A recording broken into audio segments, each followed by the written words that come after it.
guys know how much I love Haval. I was introduced to Haval about 2 years ago when I bought one here at this very car mart. And today I've got an incredible example of what Haval does best.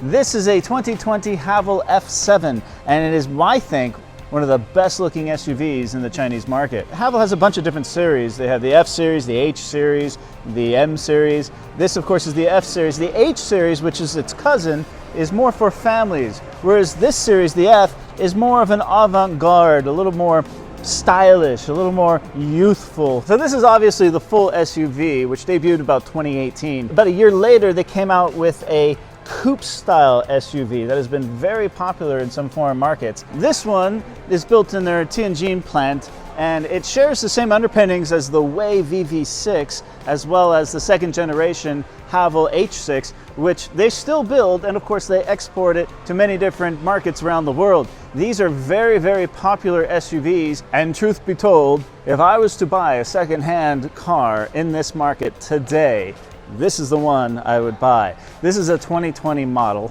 It is being sold for about 90,000 yuan and only has about 22,000 kilometers on it. So you can see there's a great value that you get in these SUVs. And let me show you around it. When I walk around this, I just love the lines on it. It's a very handsome SUV, and it looks great in white with the black tint. This is exactly the type of configuration I would want. Let's look inside. All the materials, you got soft touch everywhere with these gray accents. Everything feels very solid, not cheap plastics anywhere in the touch points. And of course down here, it's a little more cheaper plastic. Climbing into the back seat. Oh yeah, there's lots of space, plenty of headroom with this giant panoramic sunroof. The seats are about to where I would have them. I'm about 5'9", but pretty nice leather, very, very comfortable. I mean, passengers will be very happy going for a ride back here. Climbing into the business chair here. First things that catch my eye are this beautiful steering wheel with a flat bottom. I really, really like that. It's very sporty. Even though it's a big, well, not big, but a mid-size SUV, I feel like I want to go fast when I sit in this. It kind of feels like a sports car or even a fighter jet.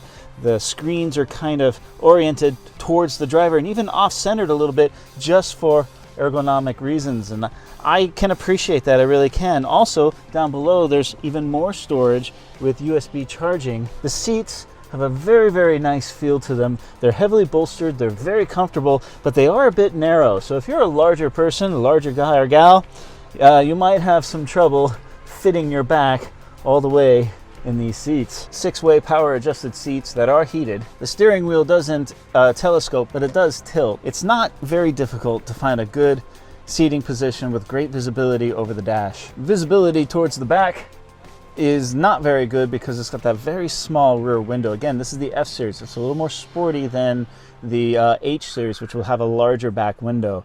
But that's okay because it does have 360-degree cameras and all the different parking technologies that you would want. Again, the quality of this interior is fantastic considering the price that you pay. The value is amazing. And I love the fighter jet stick shift.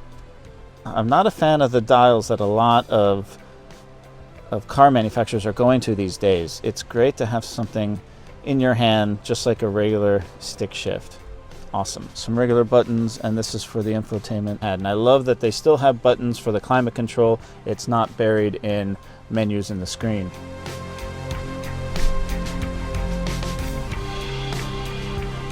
The infotainment system here is in Chinese, but of course you can change it to English. Hello. Hello. Seems pretty responsive. Of course you have paddle shifters here. Why not? And they are aluminum. This is kind of the base model. This is not one of the higher end models, but you can see here a lot of people like to put these liners in on the floors. This is very common in China. With the 60/40 split, you can fold it down and get quite a bit of space back here. These exhaust vents here are fake, but they look good. The real exhaust is underneath. Beautiful design on these wheels. I absolutely love it. And you have two choices for the engines. You have the 1.5 liter 4-cylinder turbo, which makes about 150 horsepower, and that's what this one has. Or you can opt for the larger one, which is a 2.0 with about 190 horsepower. These are not super fast vehicles, but they are a good balance between sportiness, zippiness around the city, and fuel economy. They're all 7-speed DCT, and you can get them in 2-wheel drive or all-wheel drive. This, of course, is the 2-wheel drive one. We're gonna go for a little drive now. We're gonna pull out of this spot here. Again, I feel very comfortable, very loose driving. Nice 360-degree camera with some... Okay, good, all right. It's got a very large front hood, but maneuvering in these tight spaces isn't too bad, actually. Let's get some air in here. I left my sunglasses in my car, but that's okay. Okay. If you're buying a secondhand car in China, it's rather easy. Most of these big secondhand car marts are right near the Department of Motor Vehicles. So you literally just walk right over, you get the inspection, you get the registration done, and you can take it home same day. It might take a couple days, if not maybe a couple weeks to pick up your plates, but you know, you drive it off the lot right then and there. So already I can feel the steering is tightened up quite a bit here on this little windy road going up the hill. Very smooth, very quiet. I can definitely feel the difference between this and my 10-year-old Haval, which is the first generation Haval. This is based on the second generation Haval H6. The new H6s are really, really nice. Going over some speed bumps and everything, a little bit of a rough road. The suspension is pretty tight. It's not too supple. It's not overly luxurious, you know. It's got some tightness to it. So when you go around these turns, there's very minimal body roll for a car this size. That's pretty cool. Oh, we got the shade of the sunroof, automatic shade. I've seen other ones that have a manual shade. This one has a power shade. Another thing you're going to see a lot in these markets is aftermarket rear view mirror with a camera built into it. And the sensor pod above the windshield has a USB port here, so it makes it very easy to plug in any kind of secondary electronics or anything like a camera. Just the power source is right here. You don't have to run the wires throughout the cabin. All right. It takes a quick second for it to downshift, but when it does, it's zippy. It's not slow. It's not the fastest car. I mean, it's not like a sports car, but it gets you going. There's plenty of passing power, and that 7-speed DCT really does a great job of downshifting when it needs to.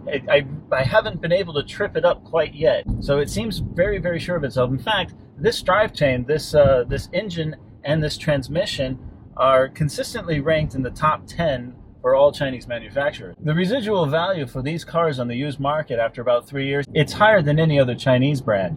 The highest one being the Haval H9, which is this giant, looks like a Land Cruiser Prado. Boy, it does like to rev. That little 4-cylinder in there likes to rev high. The cockpit kind of wraps around me much more than my H6, which feels a little bit more open, a little bit more spacious. Here, I feel like I'm almost part of the car. Aside from it not having a manual transmission, it feels like it's a more engaging driving experience.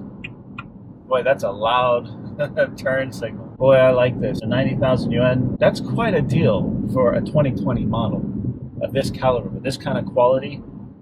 I'm very impressed.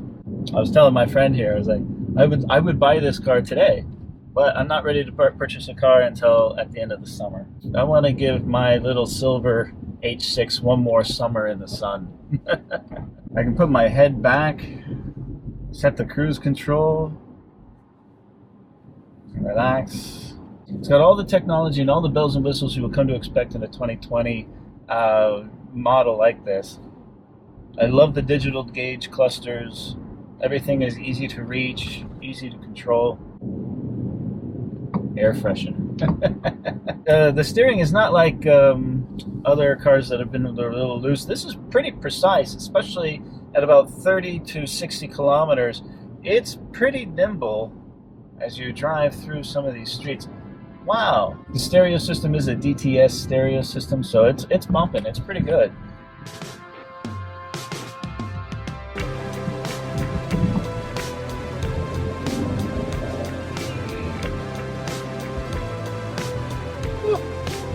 it gets up there pretty quick. I'm already not exceeding the speed limit. That was very good. So final thoughts on this.